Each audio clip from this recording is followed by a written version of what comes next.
जय गुरु जी। शुक्राना गुरु जी की प्यारी प्यारी संगत को जय गुरु जी। संगत जी, एक अंकल जी की अरदास आई है। अरदास उन अंकल की ये है कि पहले वो जॉब के लिए परेशान थे, अब उनकी जॉब लग चुकी है। अब वो चाहते हैं कि गुरुपा उनसे उनकी मैरिज करवा दे जिनसे वो प्यार करते हैं। चलो संगत जी, इनके लिए अरदास न कर देते, लेकिन उससे पहले गुरुपा के चरणों पे अपनी हाजिरी दे दे।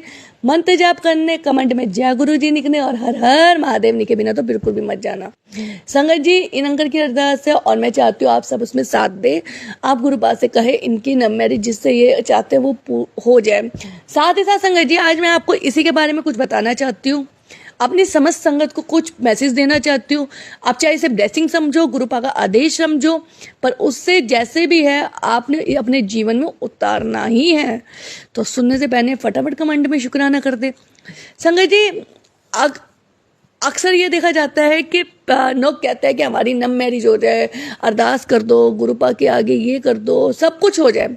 हम भी चाहते हैं कि ऐसा हो कि जो गुरुपा से आगे अरदास करता है उसकी नम मैरिज हो जाए, उन्हें उसका प्यार मिल जाए। लेकिन संगत जी, आज के टाइम पे धोखे बहुत मिल रहे हैं। जो जैसा दिखता है वो वैसा नहीं होता। आज के टाइम पे इंसान सामने कुछ और होता है, पीठ पीछे कुछ और होता है। तभी इस समय को कलयुग कहा गया है। संगत जी, मैं आप समझ संगत से ये कहूंगी, बेशक आप नम मैरिज करो, लेकिन नम मैरिज करने से पहले आप चाहे लड़के के या लड़की के बारे में, उसकी फैमिली के बारे में, उनके घर के बारे में, उनके रिलेटिव के बारे में अच्छे से जान पहचान कर लो, अच्छे से देख रेख कर लो। क्योंकि अक्सर देखा कुछ और जाता है, होता कुछ और है। जो लड़का लड़की से प्यार करता है, लड़की उसे धोखा दे रही होती है। जो लड़की लड़के से प्यार करती है, लड़का उसे धोखा दे रहा होता है। तो बाद में क्या होता है, शादी होने के बाद तो रिश्ता बर्बाद है। घर वाले क्या कहते हैं, आपने देखा था, आप समझो। लेकिन ये चीज आपको भी समझनी पड़ेगी। जिससे भी आप रिश्ता कर रहे हो, जिसे भी आप मांग रहे हो, गुरुपा के आगे अरदास कर रहे हो, क्या वो भी आपके लिए आपके प्रति इतना लॉयल है, आपसे इतना प्यार करता है? आपको भी गुरुपा से, आपको भी अपने भगवान से मांग रहा है? क्योंकि संगत जी, देखा ये जाता है, एक तरफा प्यार हमेशा इंसान को तकलीफ देता है। लोग दिखाते कुछ और है, होते कुछ और है। सामने बनते राम, पीछे होते रावण। सामने बनते सीता माँ, पीछे कुछ और। तो भाई मैं आपको एक बात बताऊं ना संगत जी, जब भी आप किसी रिश्ते में जाओ, किसी भी संगत के लिए, खासतौर पे आज की नई जनरेशन के लिए, जिस भी आप रिश्ते में जाओ, पहले उस बंदे की, उस बंदी की पूरी तरह से इंक्वायरी कर लो। क्या वो आपसे भी उतना प्यार करता है? शादी के बाद किए हुए फैसले बर्बादी की साइड नहीं जाते हैं। तभी तो आप देखोगे संगत जी, आज के टाइम में कोर्टों में इतने सारे डिवोर्स केस चल रहे हैं। सिर्फ इसलिए कहीं ना कहीं एक दूसरे की छानबीन करना ढंग से रह जाती है।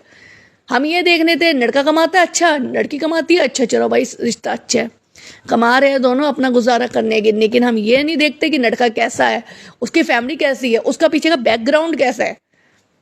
हम ये नहीं देखते कि लड़की कैसी है, क्या उनकी आपसी बन रही है।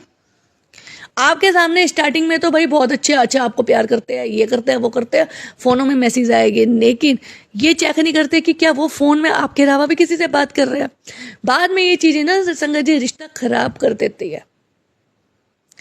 तो उससे से पहले अगर आप किसी को भगवान से मांग रहे हो, तो पहले गारंटीड लो कि वो बंदा या वो बंदी जिससे कि आप अरदास कर रहे हो, वो सच में आपसे प्यार करते हैं। अच्छे से छान लो, क्योंकि आपका एक डिसीजन ना या तो आपकी जिंदगी बना देगा या आपकी जिंदगी बर्बाद कर देगा। अगर लड़की भी आपके प्रति आपसे बहुत प्यार करती है, आपके साथ रहना चाहती है, ठीक है, तो और आप भी खुश हो, फैमिली भी अच्छी है, तो आप हाँ करो। लेकिन अगर आप कहो कि आप तो बहुत प्यार करते हो, गुरुपा के आगे अरदास कर दो, गुरुपा हाँ धीरे धीरे प्यार करवा देंगे, नहीं संगत जी।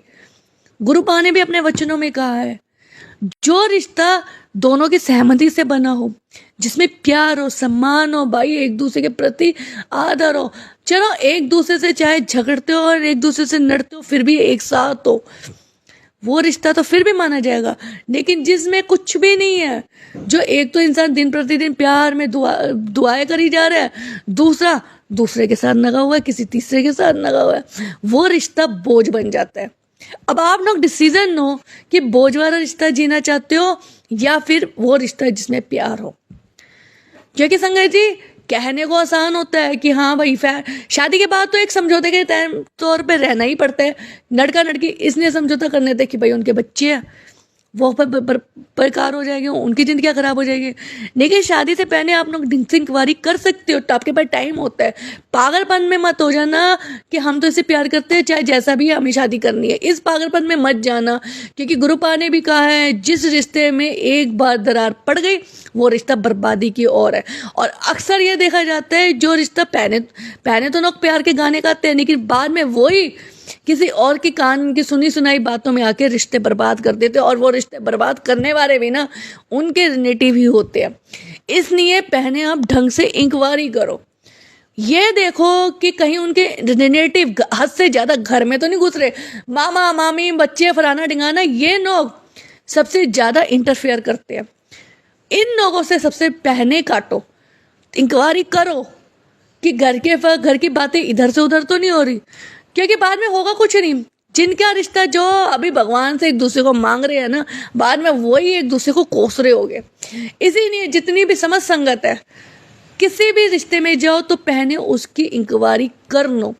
गुरुजी ने भी अपने वचनों में ये बात कही हुई है कि प्यार, एहसास एक दूसरे के प्रति, और दूसरा किसी की सुनी सुनाई बातों में ना आके ना समझदारी से निभाया गया रिश्ता ही सही रहता है, वरना वो रिश्ता बोझ बन जाता है। और मैं आप सबसे यही कहूँगी, इन अंकल जी के लिए अरदास करो कि इन्हें इनका प्यार मिले, लेकिन साथ में ये वो लड़की भी अंकल जी से बहुत प्यार करे, और अंकल जी भी जैसे उन्हें मांग रहे हैं ना, वैसे वो लड़की भी इन्हें मांगे। क्योंकि गुरुपा के आगे वही रिश्ता सही रहता है, सफ़र होता है, वही रिश्ते की शुरुआत अच्छी होती है जिनमें दोनों एक दूसरे के प्रति लॉयल होते हैं, दोनों एक दूसरे के प्रति एक दूसरे के साथ रहने के लिए इच्छा दिल से दिखाते हैं, और अपनी फैमिली से कहते हैं भाई हम सच में एक दूसरे के साथ खुश हैं। ऐसा नहीं है कि सोशल मीडिया में किसी और के साथ है ना, एक दूसरे के साथ है।